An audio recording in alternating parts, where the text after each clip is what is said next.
Alright guys, I hear a lot of griping about the Constitution's outdated and that it don't mean nothing. It was written by a bunch of old white slave owner, yada yada, this and that.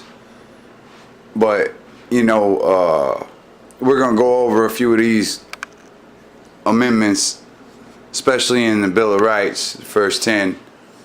We're going to go over a few of these over the next few videos and talk about them and why they're good. And see, they all equal good, but we're going to get to that. I did a little translation for modern day language. Now, I was told that, you know, I might cuss a little bit much, so I'll tell you what, I'm going to try to cut it down just a hair, though outside my nature some, but you know, I get it. Some folks got delicate sensibilities. They have a hard time with words that set off an emotional trigger of, oh goodness, those words are so improper. But, you know, is what it is. I'm going to do what I can for you guys. So, I named my channel Ready for War. And, you know, obviously you could take that and dig with a spoon on it and only come up with, oh, that's all about, man want war. Oh, he talking about getting ready for war. Well, you know, there's several different types of war, you know. There's war on your mind, there's war on your body, war on your choices, war on your rights, war on everything really, the family, your position, your place in life, who you can be, what you can think, what you can say. I mean, so really take it how you want to, I guess, but you know, I made the name for the depth of the moment, so to speak, because that's what it really seems like. Seems like there's a war on freedom and a war on the mind that is such a level, it's just disturbing. I see you kids out there going out there talking about take away my rights. take away my right to talk, take away my right to have a voice, take away, you know, you throw it away. The Second Amendment, which we'll cover later, that's a big one, man. Y'all kill me. You know, the logic about hollering Trump Hitler, Trump Hitler, Trump Hitler in one breath, and then the very next statement talking about government need to take our guns. I mean, I'm just not sure where the disconnect might be in that situation for you guys. But you know, like, do y'all understand? You were like, you think the man's Hitler and you want to give him all your guns? Like, I mean, is there not? I don't know. Just seems a little retarded to me, but you know, that might just be my opinion. But so here you got the First Amendment is what we're covering tonight, and y'all want to throw that away too. And boy, I don't get it. So we're gonna go over. Maybe you just don't understand the words, right? Maybe you just not aware of what they mean to you. So I got it all broke down. I got the definitions. We're gonna have a good time. So let's go over it. Congress shall make no law respecting an establishment of religion or prohibiting the free exercise thereof or abridging the freedom of speech or of the press or the right of the people to peaceably assemble and to petition the government for a redress of grievances. Now, we don't really talk like that anymore, right? And I acknowledge that. I acknowledge we don't use those words. We don't, you know, we've added a lot more to the definitions of life since then.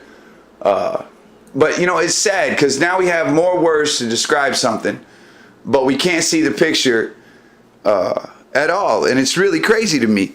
So here's what we're going to go for. All right. So Congress, right? We know our rule makers, our law people, the ones we gave the power to basically have over us. Not quite kings, but certainly lawmakers. Congress shall make. Now, that means or create. So they cannot make, create, enact. Once they vote on, they can't enforce because they can't do it. See, Congress shall make, create, not do it. No. No is important. That means they are not allowed. So they can't do that. So you got to keep in mind. They can't make a law. But that's not the only can't. This no follows all of these things. And we're going to break that up. Congress shall make no law respecting an establishment of religion. So that's one, right? So what that means, establishment. So we're going to come over here to this. Remember, they can't establish, which is the root of establishment. That means to settle arrangement, especially a code of law. They cannot make a law that says you have to follow a religion. A permanent civil or military organization. They can't enforce it through public, they can't persecute you. They can't send police after you because you're this and that XYZ religion. They can't make the military come after you because you're XYZ religion. They cannot write a law that says you're not allowed to do these things because of religion. We did that on purpose. That's important. That's not important. That's a good thing. You understand? So they can't do that. They can't establish a law saying that you have to worship or that you can't worship. So that's the second part. They can't establish a religion. That means to put forth, to make law, to make you obey, to make you go to.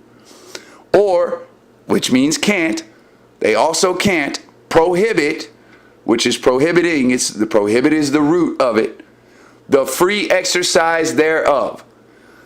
Okay? So that means that because they can't, again, establish a law saying you can or must worship in a religion, they also cannot establish, again, a law. They cannot make a law that says you can't worship or practice your religion or your belief. Now, I do have an asterisk next to this, because what that means is that you're free to practice as long as it abides by the agreed upon civil parameters outlined into place by the laws of a constitutional republic.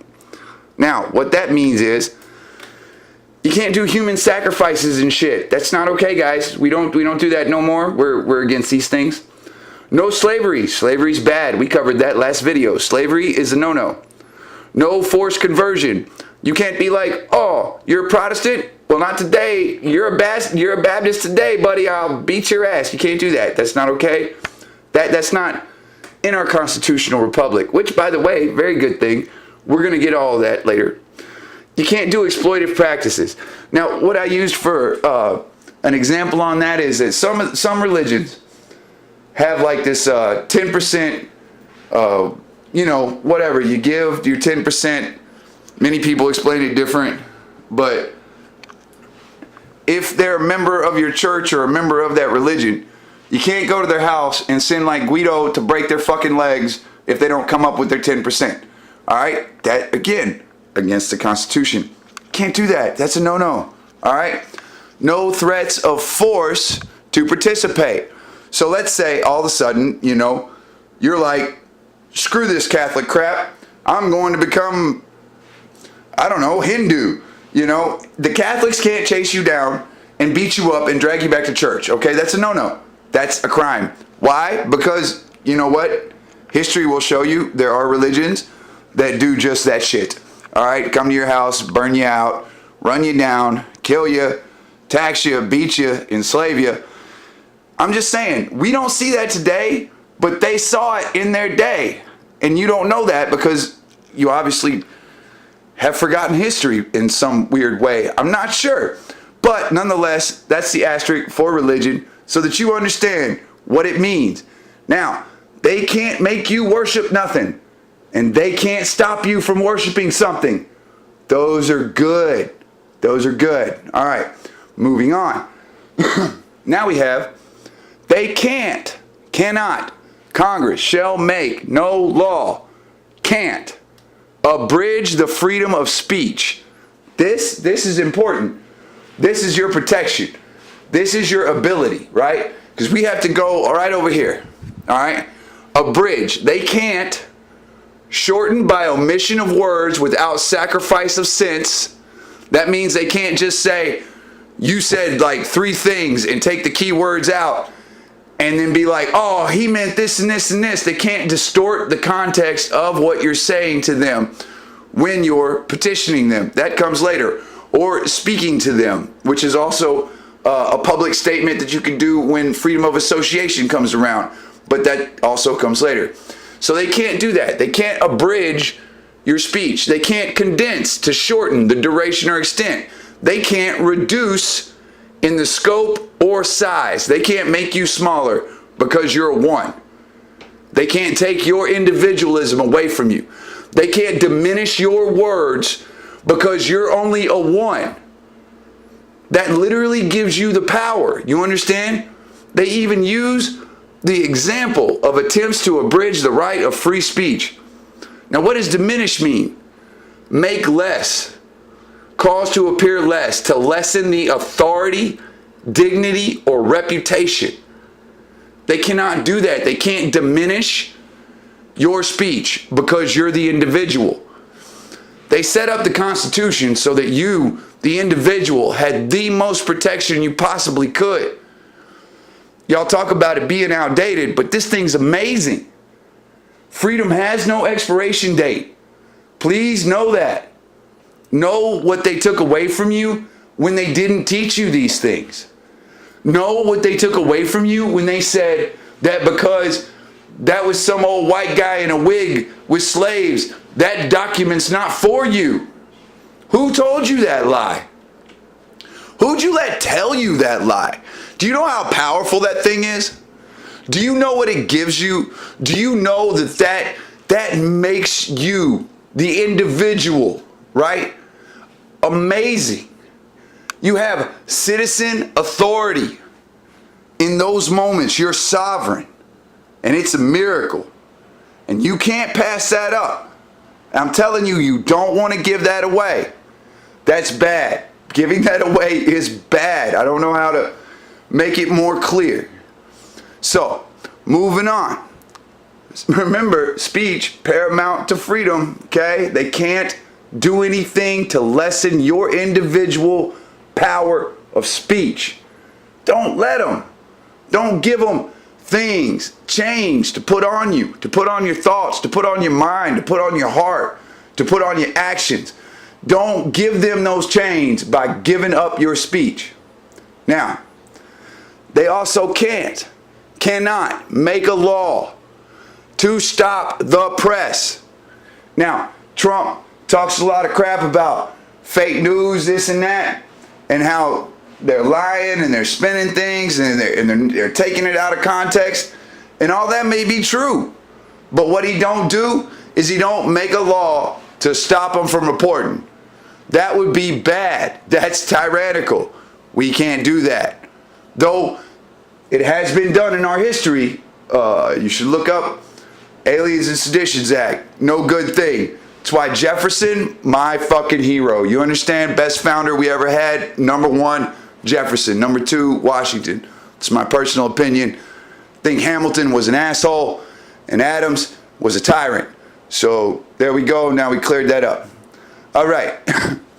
Now, they can't make a law stopping you from getting together or the right of the people to peacefully assemble. All right?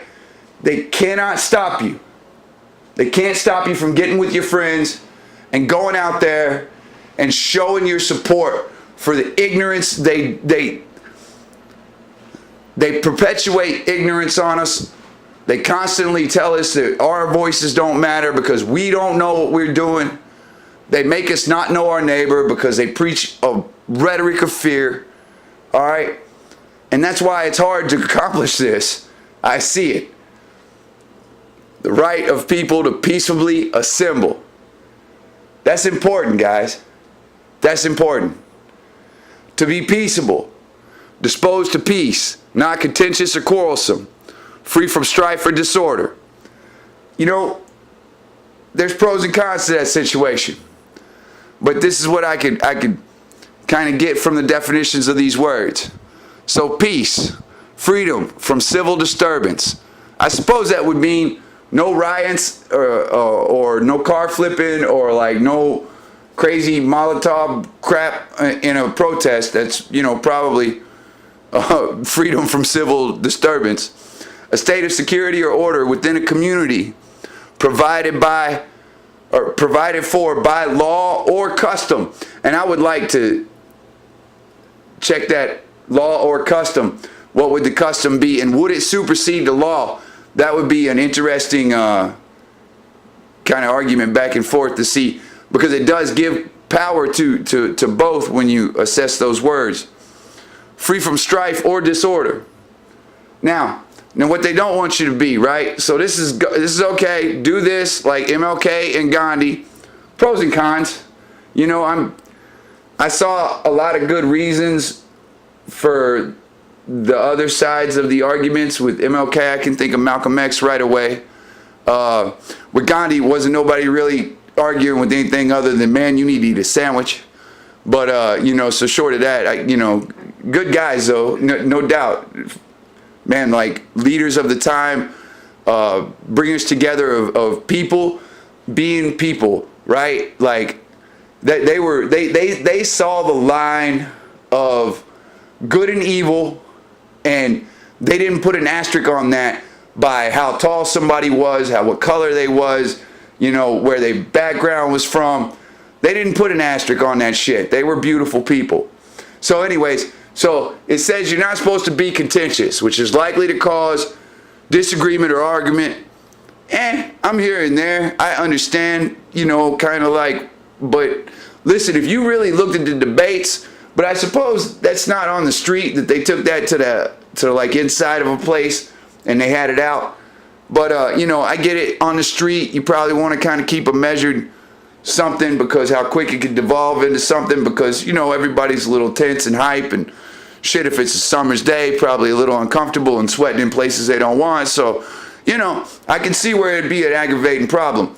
But there is a time, in my opinion, to bring argument and obviously disagreement. So quarrelsome, that was different. I challenge you to look that word up on your own, because when I looked up quarrelsome, and I hate when it does this, it gave me a definition of... Alright, anyways, sorry about that. My camera does weird things. I'm trying to figure it all out. But yeah, anyways, look up quarrel. It means bolt in a crossbow. It's kind of strange, but I figure they correlated it because of like hard-headedness or being thick or something like that. And then I saw another kind of like description, prone to a petty stance in defense, or hard-headed possibly. I don't know. So the best way I could kind of figure this out is like contentious is more like Black Lives Matter and stupid ass crap from Clarksville, fucking weirdo Nazi people. And then like Antifa is more like quarrelsome, because they just come to start fucking shit. They don't want to talk to nobody, and you know, they wear a bunch of masks, dress around like fucking ninjas in pajamas and shit, and thinking they're tough. I don't know. They're very frustrating people. They're like Occupy Wall Street on meth, okay? Like, I don't know what the hell's wrong with them, but they are taking their arguments to the wrong people. They are literally supporting the very politicians that created the cluster we're in right now. You know, and so like, I don't even get that. Blows my mind. Anyways, so here's what they also can't do. They can't make a law stopping you from petitioning them, from demanding they fix it. Demanding, right? Petition the government for a redress of grievances. All right? So that means something. So let's go over and find out what that means over here on the board, or what the hell shit means. All right. Now, you can petition an earnest request. Earnest means serious. All right, so a serious request. You have to write it because that's how they put it. So I imagine so they can keep it. A formal written request made to an official person or organized body. So that would mean, like, seriously, if you take that to mean what it says, and they swore in under the oath of the Constitution, then even a city council with a formal written request would have to address your petition of grievances and do something about it. Okay, so here we go. You petition them, all right, and they have to redress it, right? We go back over here. It says to petition the government for redress of grievances. All right, so we go over here. Now this is what to redress means, right? Because it don't mean like change it from a red dress to a green dress. All right, redress means make fixed. All right, they got to make fixed it because it says to set right, to make up for, to remove the cause of complaint, to repay retaliation for, which, woo, boy, retaliation. So I don't know what that one would fall under the complaint of, but I will tell you the rest of them they should be able to do, right? They should be able to set it right. They should be able to make up for it. They should be able to remove the reason behind it at the very fucking least, right? Like, come on. Like, this is what they're supposed to do. This is what they signed up for. Every one of them swore an oath to the Constitution. And the very First Amendment gives us the power to come to them and say, hey, we gave you authority. We took our sovereignship and we placed power of attorney basically in your hands to make decisions for our civil actions, for our community standards. Okay? This is what we did. We gave them this when they have totally dismissed us as an individual sovereign with power and authority over our own lives and rights.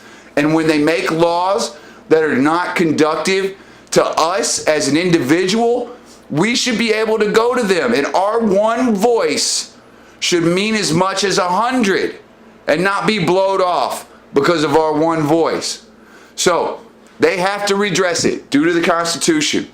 Now, what do they have to redress? Grievances. Now, what are grievances? Laws that cause suffering or distress.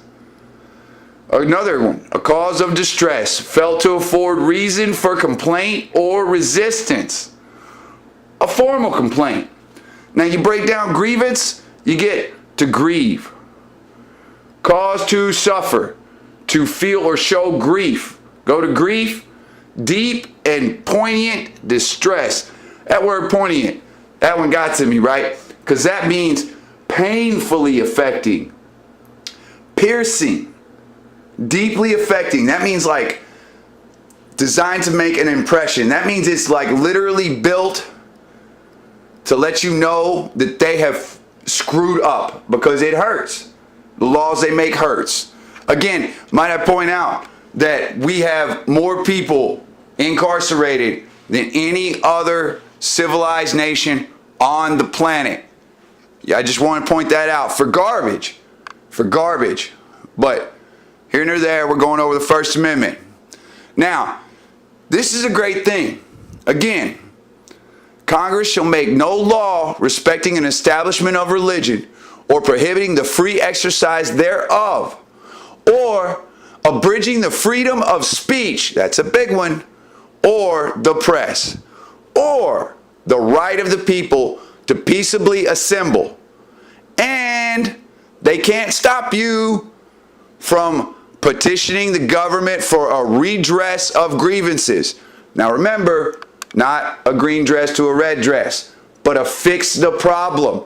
It's what that word means, okay? It's what that word means. Now, I gotta know, all you people that want to throw this away, all right? I'm gonna do a little translating for how that lays out for your life, and you gotta know that. You have to know it, okay? So the translation, number one, and this falls from the establishment of religion. Politicians, lawmakers, right? Potential kings, keep that in mind. Politicians can make no law that demands you worship a religion. That's a good thing. I don't know when somebody told you that wasn't a good thing, but that's a good thing. You better understand that. You don't want to throw that away. They'll have you worshiping a tree or some shit. You never know who's going to get in there and get in charge of those things. You want that in place. That's a good thing. Why would you throw that away? I don't even understand that. Why would you want to throw that out? Now, number 2. Now this follows the prohibiting the free exercise thereof. Now, that means politicians can't make a law that stops you from your practice of religion. That's a good thing. That's a good thing. Ask any fucking Mormon about that law. They're going to jump up and down and do fiddlesticks about that. You understand? Because that's their whole different level shit. All right. So, here we go. Or abridging the freedom of speech. Again, this is a biggie. They can't make your speech not important because you only speak as an individual, and they cannot silence you. They cannot diminish your citizen authority. All right? Again, that's a good thing. Here we are, halfway through it. So far, you guys let me know when y'all want to throw this shit out, because I'm not down for that. I think that's retarded. I don't think we should throw out the baby with the bathwater and toss out our Constitution because, quote unquote, it's old or outdated. I think you people lost your mind because you don't know how to read and understand words. So, we're at 4 now, right? Freedom of the press. So they can't make laws. They cannot make laws. You have your right to tell other people it's protected. Be the individual press. You understand that? Be the individual press. Don't just sit idly by. If you're sad, if you're upset, report on it. You know? And stop using memes for your sources, okay? Stop using opinion pieces for your sources. Go do some fucking research. Don't let the fear of something you find might have to change your mind or you might have been wrong stop you. Because this is too important for shit like pride of like, oh no, that wasn't good. Do you know how many heroes I lost going through history and seeing what some people did that I thought was good and what some people did who I thought was bad and being like, holy shit, I don't know whose team is on whose team. Like you guys don't know because you don't go through history. Go through history. Pick up a book. These are important. All right. Number 5, the right of the people to peaceably assemble. Right? You get like-minded people together. You show with agreement that politicians, remember, your lawmakers, are doing something wrong. Don't just sit idly by in the night, but don't go flipping cars over either, because then they're going to blow you off. Your voice will never get heard because nobody's going to hear it through you yelling. Nobody's going to hear it through you. The minute you break a window, the minute you flip a car, the minute you destroy some private property, they can write you off as something that has no point, no meaning, no substance. I mean, that's just a fact, man. They spin that shit because that's propaganda. That's how it works. People are programmed to accept it. They don't look past the picture put in front of them to see the truth. All right, now, in my opinion, number 6, one of the most important steps in protecting yourself from tyranny against all of it, your Constitution, the laws in your state, the laws in your county, the laws in your city. All right. Number 6, to petition the government for a redress of grievances. All right. What that means, you got the right to demand they fix, set right, make up for, or remove the problem that causes a net negative effect to the individual citizen. Anyone who is acting within the social contract that is our Constitution should have the right. Should have, and they do. It's in our paperwork. You're trying to throw it away, you little millennial crazy Tide Pod eating fuckers. I don't even know what the hell's wrong with you kids. But this is a good. You understand that? This is good. This is good. This is good. And who the hell told you it wasn't good for you because of what color or what gender or what foreign place your granddad was born in? Who told you that? Like, if you're a citizen of the United States, you got power. You got rights. You got a voice. They might tell you you don't, but when push comes to shove and you break that out, go to fucking court, break out the documents, be a citizen attorney. Start learning of the laws that run your life. Start looking at the times they've been your king and not your elected official. That's scary. You understand? And it's because you guys don't understand what's good. You want to throw it away. You don't even know what you have. Like, you should hold your history professors accountable for not teaching you about your government, right? Look at the mess we're in now. All you're doing is out there screaming up and down of signs. You got no damn reason why. Half of you, I've watched them go out there and hit y'all with questions about who's who and what's what and what policies went through, and y'all don't know your ass from a hole in the ground. Gonna jump up and down like little kids talking about, I don't want to play that game, mommy. What the hell is wrong with you? Anyways, we're gonna go over the Second Amendment next. Then I'm probably gonna hop to the 5th. Then I'm probably gonna hop to the 10th, because those are pretty pertinent. We might play around with the others, but you guys have got to know at least some of the fundamental capstones that make up this country. Because I'm telling you, throwing it away is going to be the greatest mistake in history. And I know you don't understand that, but you only don't understand that because you're not looking at history. It's foul, you know, and we didn't live good, right? Like, there was real problems. Like, I don't know about you people and what y'all don't like about toilet paper, internet, air conditioning, refrigerators. Like, I'm not sure why y'all don't find these things, you know, highly exciting to wake up to. But, like, if they let us tear this apart and the country tears apart over this, it's going to disrupt everything on a level that you guys have no idea. Just read, just as for a taste of what it would be, look up what folks had to be rationed during the Second World War. And that wasn't even war on our soil, you know. I mean, I don't want to scare you by looking into details of the Civil War, because that's some scary shit, to be honest with you. But at least look up the Depression and look up how they had to live. Look up what they had to give up.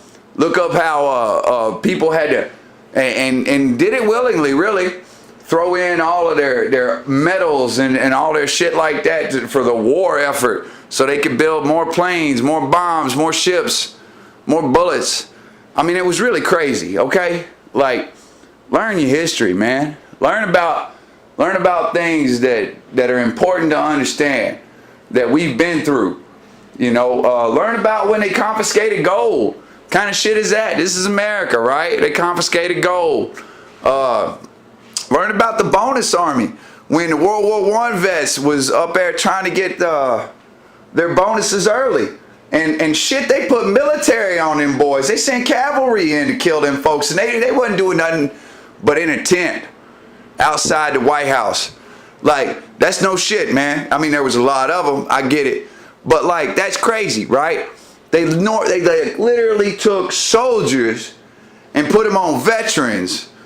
Like, to me, that's insane. Like, so don't understand what they can do, what they have done, and what you have to fight against. Why people have went and established law with Supreme Court rulings. Like, there's a reason for that, man. You got to figure this out. It's not like what people are always like, there needs to be hate speech. There needs to be limits on a second. States don't have their own autonomy. somebody pleads the fifth, then they're guilty, or somebody don't want to be searched, they guilty. Like no due process. I mean, I've seen that constantly. Everybody seems to be innocent. Guilty until proven innocent instead of innocent until proven guilty, which is how due process worked originally. Now we got things that are like just horrible, man, just horrible, and we've really let it slip. And a lot of it is because we do all this focusing on these federal politicians because they're fucking buck wild, really. And I get it, but like really where we got power is in the states, and we need to hold our state politicians accountable for the garbage they let come through, because they are the gatekeepers, right? The federal government can lay out anything it wants, and states really have a lot of power to do something about that. Like when they tried the Aliens and Seditions Act, Thomas Jefferson in the Kentucky Resolution was at the point where he was pissed and he was ready to go. He was like, you know what, we'll leave this union. Thomas Jefferson was the first person to ever say something about leaving the union. Sure wasn't none of the South shit with Lincoln.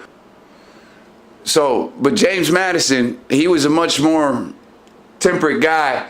He had a lot more steadiness to him, a little less anger, I guess you'd say. But I'd just say Jefferson's passionate. Anyways, but even in the Virginia Resolution, he said that things that eroded the freedom of speech would lead to the destruction of the Union. So like, no, that's a big no-no. That's a bad no-no, right? So like Jefferson was pissed, Madison was sad and worried, all right? But we've had Supreme Court justices. Justice Black was an absolutist, and he did a whole speech about how the Bill of Rights was like epic and the most awesome shit ever. You should check that out. I think it was, I don't remember what year it was. I think it's the 60s or some crap like that. I don't know. I don't remember if it was 1860 or 1960. It was, I think 60 was in the number though. But, so Snyder versus Phelps is about the one that's most prevalent to today with all these college kids jumping up and down and screaming. And that's speech on a matter of public concern or a public street cannot be basis of liability for a tort, which I found out, that's like with intent for like, I know I'm going to piss somebody off when I say it. So that can be the whole intention and it don't matter. You still can't hold them liable.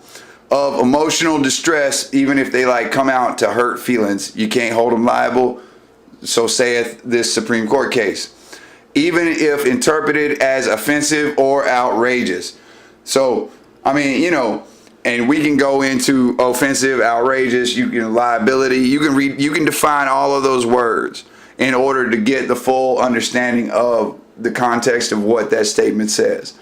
So, all right, this is what my opinion on the street of the internet superhighway would look like. So that's how that works.